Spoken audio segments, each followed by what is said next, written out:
कुछ लोग आपके लाइफ में अटैचमेंट नहीं, डैमेज लेके आते और फिर भी तुम उन्हें नहीं छोड़ते। क्यों? क्योंकि तुम्हें उनसे एक्सपेक्ट किया था, क्योंकि तुमने उन्हें टाइम दिया था, क्योंकि तुमने सोचा था ये बंदा बदलेगा। नहीं बदला, नहीं बदलेगा, और तू अभी भी वेट कर रहा है। आज हम 3 लोगों की स्टोरी सुनेंगे, सब अलग-अलग बैकग्राउंड से, सब अलग-अलग सिचुएशन में, लेकिन एक चीज़ कॉमन थी उनमें। वो ऐसे लोगों से अटैच थे जो उन्हें खाली करते थे, रोज़ थोड़ा-थोड़ा, बिना दिखे, बिना आवाज़ के। स्टोरी 1 है प्रथमेश की। पुणे का एक लड़का था प्रथमेश, 23 साल का, फाइनल ईयर इंजीनियरिंग, थोड़ा क्वाइट था, थोड़ा सेंसिटिव था। उसका एक बेस्ट फ्रेंड था ओमकार। दोनों 4 साल से साथ थे। College, canteen, late night calls, सब कुछ। लेकिन प्रथमेश ने कभी नोटिस किया था, जब भी वो खुश होता था, ओमकार कुछ ना कुछ ऐसा बोलता था जो उसकी खुशी खत्म कर देता था। यार तू बहुत ओवर एक्साइटेड हो जाता है, इतना भी क्या है, जॉब तो टेम्पररी होती है, तू सीरियस नहीं है लाइफ में। प्रथमेश सोचता, मे बी ओमकार सही बोल रहा है, मे बी मैं ही गलत हूँ। ये सोचना, यही तो प्रॉब्लम थी। एक दिन प्रथमेश को एक इंटर्नशिप मिला, बहुत बड़ा कंपनी। बहुत मेहनत के बाद उसने सबसे पहले ओमकार को बताया। ओमकार का रिप्लाई है, अच्छा देख कब तक रहता है वहाँ, बस कोई एक्साइटमेंट नहीं, कोई कॉन्ग्रेचुलेशंस नहीं। और प्रथमेश फिर भी ओमकार के लिए एक्सक्यूज ढूंढने लगा। शायद उसका मूड खराब था, शायद वो खुद फ्रस्ट्रेटेड है। यही अटैचमेंट का दर्द होता है, तुम जस्टिफाई करते रहते हो और वो सिर्फ कंटिन्यू करते रहता है।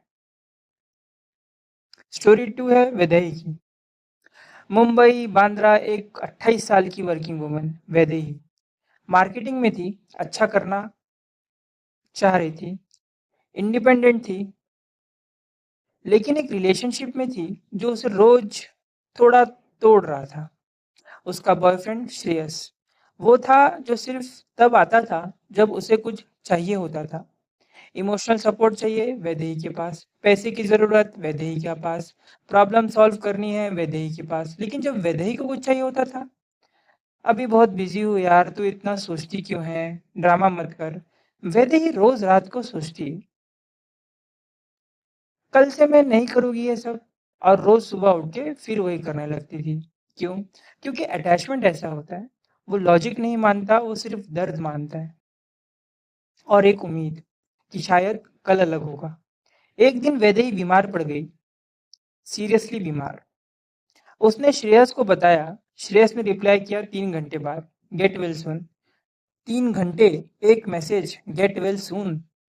उस रात वैदेही ने जो फील किया वो डिस्क्राइब करना मुश्किल था।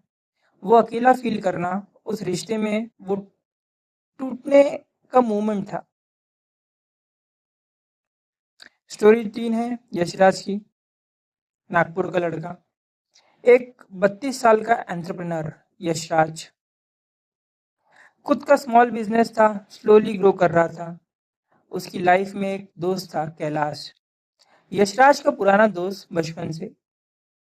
लेकिन जब भी यशराज कोई नया आइडिया शेयर करता, कैलाश के पास एक चीज होती, डाउट। यार ये नहीं चलेगा, मार्केट में पहले से बहुत लोग हैं, तू पागल है क्या?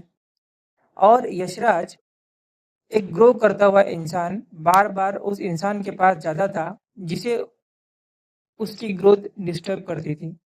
क्यों? क्योंकि नॉस्टैल्जिया भी एक ट्रैप है। वो मेरा पुराना दोस्त है। ये सेंटेंस कितने लोगों ने किसी टॉक्सिक अटैचमेंट को जस्टिफाई करने के लिए यूज किया है। एक बार यशराज का एक डील फाइनलाइज होने वाला था, लाइफ चेंजिंग डील। उसने कैलाश को बताया। कैलाश ने कहा, देखो भाई, बुरा मत मानना, लेकिन लगता है नहीं होगा।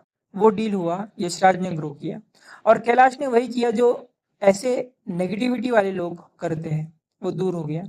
क्योंकि तुम्हारी सक्सेस उनके डाउट को गलत प्रूव कर देती है। अब आप सोच रहे होंगे, ये तो उनकी स्टोरी थी, मेरी अलग है। नहीं है। आप भी किसी न किसी ओमकार को, किसी श्रेयस को, किसी कैलाश को जानते हो, और आप उन्हें नहीं छोड़ते। क्यों? क्योंकि आप कंफ्यूज करते हो फैमिलियरिटी और लव को। जब कोई आपकी लाइफ में लंबा टाइम से है, आप सोचते हो उन्हें लव करते हो, पर शायद आप सिर्फ उन्हें जानते हो, और जानना लव नहीं होता। दूसरा, आप डर जाते हो एम्प्टीनेस से। अगर ये रिश्ता गया तो क्या बचेगा? लेकिन सुनो, एम्प्टीनेस टेम्परेरी होती है, और उस इंसान की ड्रेन वो परमानेंट है, जो तुम्हें जिस तरीके से ड्रेन कर रहा है। तीसरी बात, आप खुद को ब्लेम करते हो।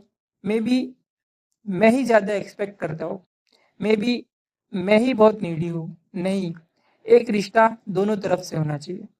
अगर सिर्फ एक तरफ से हो रहा है, वो रिश्ता नहीं, वो रिस्पॉन्सिबिलिटी है। और तुम किसी के बर्डन उठा उठा के अपनी एनर्जी वेस्ट करते रहो, ये लव नहीं है, ये हैबिट है, और हैबिट तोड़ी जा सकती है। अब एक काम करो, 1 मिनट के लिए आंखें बंद करो और सोचो, वो कौन है जो तुम्हारी लाइफ में आता है और तुम्हें उनके जाने के बाद थका हुआ फील होता है, या तुम थका हुआ फील करते हो? वो इंसान तुम्हारा प्रॉब्लम नहीं है, लेकिन वो सोल्यूशन भी नहीं है। प्रथमेश ने एक दिन डिसाइड किया वो ओमकार से डिस्टेंस लेगा। साइलेंस में नहीं, ड्रामे में नहीं, बस स्लोली, अपनी प्रायोरिटी शिफ्ट करके। वैद्य ने श्रेयस को एक लास्ट ऑनेस्ट कन्वर्सेशन दिया, और जब वो कन्वर्सेशन एक साइडेड रही, उसने डिसीजन ले लिया। यशराज ने कैलाश से सिर्फ एक चीज सीखी, कि जो लोग तुम्हारी ग्रोथ से अनकंफर्टेबल है, उन्हें तुम्हारी कंपनी की जरूरत नहीं, उन्हें तुम्हारी स्टैग्नेशन की जरूरत है।